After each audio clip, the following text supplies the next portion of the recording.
जी जी जी। अब तक सर ये देखा जाता था कि एक रथ के दो पहिए थे, आरएसएस और बीजेपी। वोट बीजेपी वाले मांगने आते थे कि आरएसएस वाले मांगने आते थे, समझ में नहीं आता था। मैं अपना पर्सनल व्यू बता रहा हूं अपने यहाँ लखनऊ का। लेकिन इस बार नड्डा खुलकर कह रहे हैं कि आरएसएस की अब हमें जरूरत नहीं है। और बतौर पत्रकार मैं ये ऑथेंटिक तौर पर कह सकता हूं कि इस बार भरत यादव के घर, प्रज्ञा मिश्रा के घर आरएसएस की तरफ से कोई नहीं आया। उनके मोहल्ले में एक सभा नहीं हुई है, एक तिनका भर सभा नहीं हुई है। ये भी नहीं हुआ है कि इस बार वोट कहां करना है, राष्ट्र के नाम पर, धर्म के नाम पर, विश्वगुरु बनाने के नाम पर। हमारे यहाँ हर बार ऐसी चीजें होती थी, लेकिन इस बार नहीं हुआ। तो ये क्यों? ये 2014 से, देखिए ये 2014 से ये सिस्टम शुरू हुआ है। संघ की विचारधारा कुछ भी हो, लेकिन संघ में व्यक्ति पूजा नहीं होती। नमस्कार, मैं नीलम सिंह, आप देख रहे हैं पब्लिक भारत। संघ चालक एक अपना स्थान है, लेकिन आपने संघ चालकों को भगवान बनते हुए नहीं देखा होगा। वो संघ चालक होते हैं, सरसंघ चालक होते हैं, आते जाते, दूसरे सरसंघ चालक आते हैं। लेकिन मोदी जी आने के बाद जो कांग्रेसीकरण हो गया है भाजपा का, और ये व्यक्ति पूजा होने लगी है, और व्यक्ति पूजा यहां तक आ गई कि अब मोदी की गारंटी और मोदी की सरकार होने लगी है। तो भाजपा और मोदी जी के बीच में ये सिर्फ यहाँ का नहीं, ये गुजरात से झगड़ा चल रहा है। जब गुजरात में मुख्यमंत्री थे मोदी जी, तब भी जो इकाई थी गुजरात की संघ की, उनसे उनकी कभी पटरी नहीं बटी। लेकिन क्योंकि अडवाणी जी को घर भेजना था, और अडवाणी जी को घर भेजने में बाकी लोग सक्षम नहीं थे, इसलिए उन्होंने मोदी जी का प्रयोग किया। मोदी जी ने अनसेरेमोनियसली अडवाणी जी को घर भेज दिया, जो संघ चाहता था। और उसके बाद संघ को यह पता नहीं था कि उन्होंने एक भस्मासुर को जन्म दे दिया है। अब स्थिति यह आ गई है कि अब संघ भाग रहा है, और तो भस्मासुर पीछे पीछे सर पे हाथ रखने के लिए जा रहा है। सर नड्डा की जुबान से फिर तो मोदी बोल रहे हैं कि हमें संघ की जरूरत नहीं। नहीं, नड्डा की जुबान कहां है? अरे भाई, कहां भाजपा में किसकी जुबान है? वहां सिर्फ अमित शाह की जुबान है, मोदी जी की भी जुबान नहीं अभी। अभी भाजपा माने अमित शाह हो गए, संगठन सरकार अमित शाह।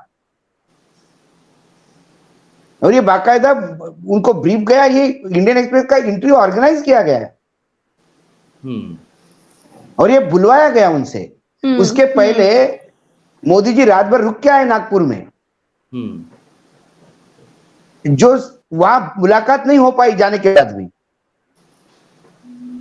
इसके पहले संघ हेडक्वार्टर लगातार सरसंघ चालक के प्रोग्राम पीएमओ भेजता रहा जब भी वो दिल्ली आते, लेकिन कभी मोदी जी ने थोड़ी मनीषा भी नहीं दिखाई मिलने की। रामलला का जो प्राण प्रतिष्ठा हुई उस दिन आप संघ चालक जी का भाषण सुन लीजिए, मोहन भागवत जी का, तो आपको पता पड़ेगा कि वो नसीहत दे रहे थे कि सबको साथ में लेके चलना चाहिए। तो क्या अमित शाह तो बहुत सारी चीजें है कि हम अकेले दम पर जीत लेंगे? अमित शाह को नहीं, देखिए अमित शाह को अहंकार नहीं। अमित शाह को जन्म किसने दिया?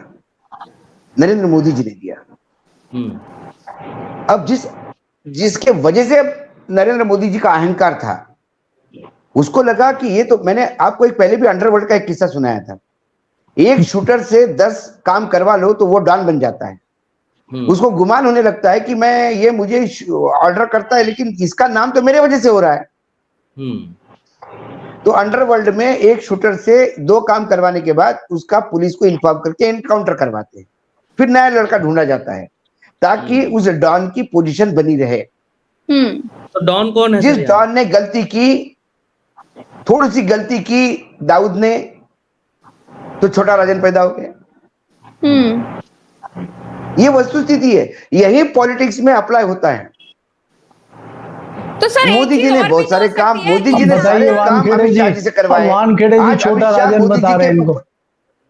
जी सर, क्या छोटा राजन बता रहे हैं इनको मुंबई नहीं जाना लगता है आपको अगली बार?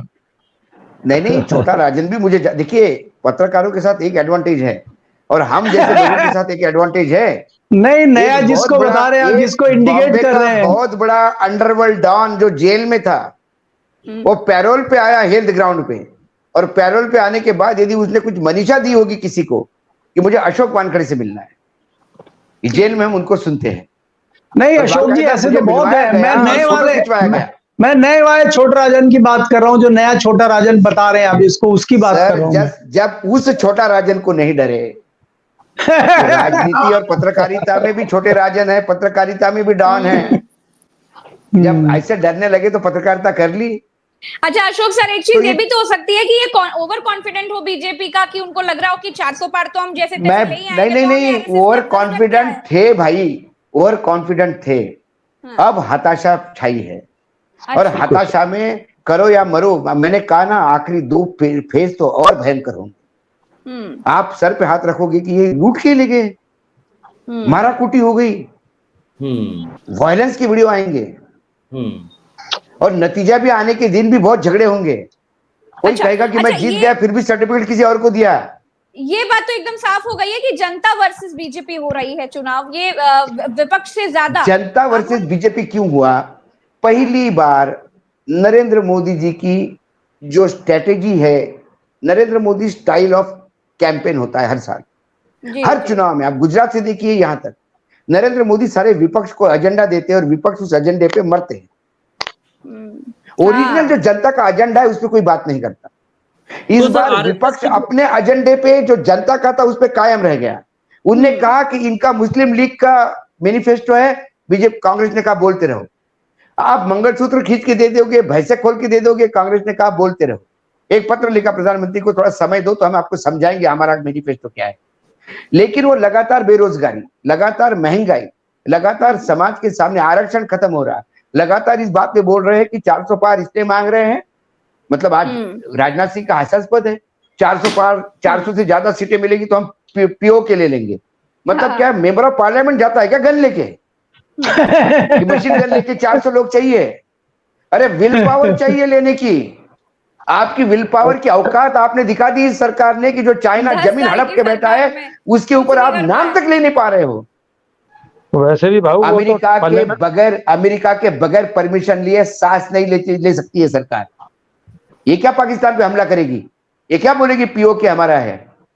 ये तो ऐसा बोल रहे हैं जैसे पड़ोस की गाय खोल के लाए हैं बछड़े की खुटे से, और वैसे ले आए।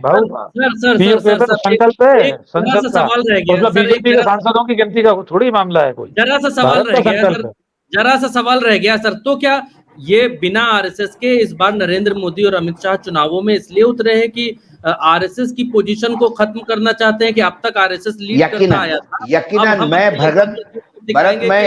मैं एक स्पेकुलेटिव बात बता रहा हूँ, स्पेकुलेटिव बात बता रहा हूँ। यदि खुदा न खास्ता 300 पार आ गई बीजेपी जी, भाजपा तो संघ पे रिसीवर बिठेगा। ये कहा जाएगा कि वर्तमान संघ चालक, सर संघ चालक ने गुरु गोलवलकर जी के विचारों को डाइल्यूट किया है, इसलिए गुजरात से नए आएंगे, वो संघ चालक बनेंगे, सर संघ चालक बनेंगे। ये होगा।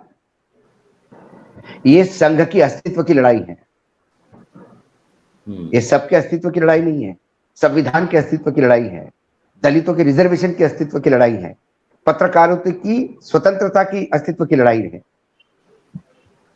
गरीबों को महंगाई से बचने की लड़ाई है, बेरोजगारों को रोजगार के लिए लड़ाई है।